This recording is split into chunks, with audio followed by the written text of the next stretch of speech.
Mr. Bezmenov was born in 1939 in a suburb of Moscow. He was the son of a high-ranking Soviet Army officer. He was educated in the elite schools inside the Soviet Union and became an expert in Indian culture and Indian languages.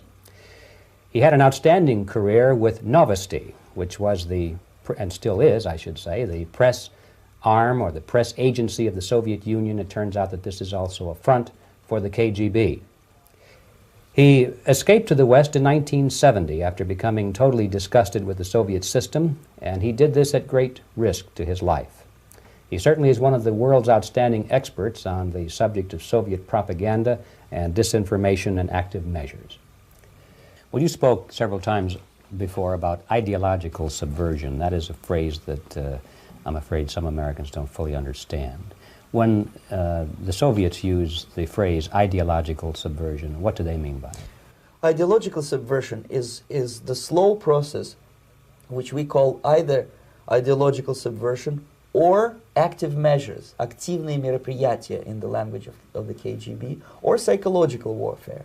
What it basically means is to change the perception of reality of every American to such an extent that despite of the abundance of information, no one is able to come to sensible conclusions in the interests of defending themselves, their families, their community, and their country. It's a great brainwashing process which goes very slow, and it's divided in four basic stages. The first one being demoralization. It takes from 15 to 20 years to demoralize a nation. Why that many years? Because this is the minimum number of years which requires to educate one generation of students in the country of your enemy, exposed to the ideology of the enemy. In other words, Marxism-Leninism ideology is being pumped into the soft heads of at least 3 generations of American students without being challenged or counterbalanced by the basic values of Americanism, American patriotism.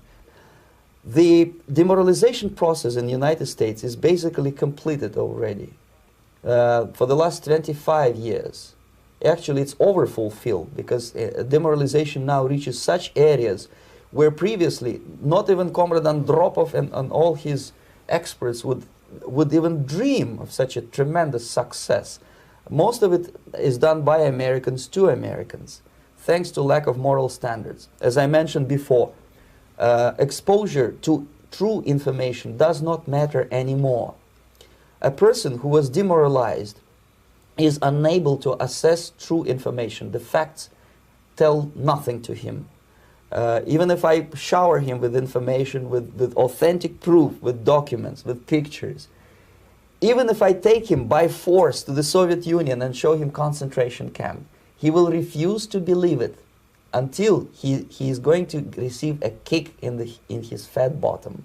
When a military boot crashes his balls, then he will understand, but not before that. That's the tragic of the situation of demoralization. The next stage is destabilization. This time, subverter does not care about your ideas and the patterns of your consumption. Whether you eat junk food and get fat and flabby, it doesn't matter anymore. This time, and it takes only from 2 to 5 years to destabilize a nation, what matters is essentials: economy, foreign relations, defense systems. And you can see it quite clearly that in some areas, in such sensitive areas as defense and economy, the influence of Marxist-Leninist ideas in the United States is absolutely fantastic. I could never believe it 14 years ago when I landed in this part of the world that the process will go that fast. The next stage, of course, is crisis. It may take only up to 6 weeks to bring a country to the verge of crisis. You can see it in Central America now. And after crisis, with a violent change of power, structure, and economy, you have so-called the period of normalization. It may last indefinitely. Normalization is a cynical expression borrowed from Soviet propaganda. When the Soviet tanks moved into Czechoslovakia in '68, Comrade Brezhnev said, "Now the situation in brotherly Czechoslovakia is normalized."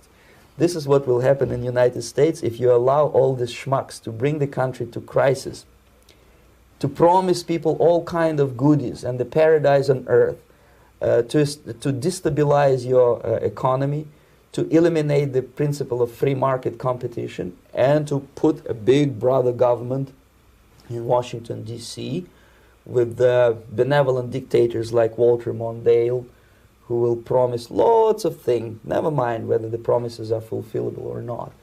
Your leftists in United States, all these professors and all these beautiful civil rights defenders, they are instrumental in the process of the subversion only to destabilize the nation.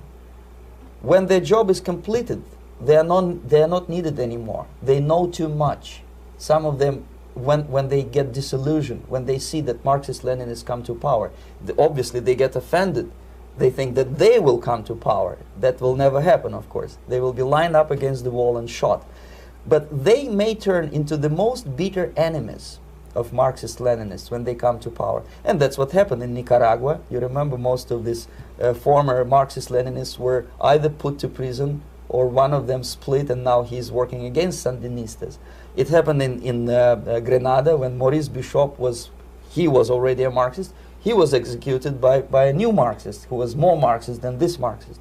Same happened in Afghanistan when first there was Taraki, he was killed by Amin, then Amin was killed by Babrak Karmal with the help of KGB. Same happened in Bangladesh when Mujibur Rahman, very pro-Soviet leftist, was assassinated by his own Marxist-Leninist military comrades. It's the same pattern everywhere.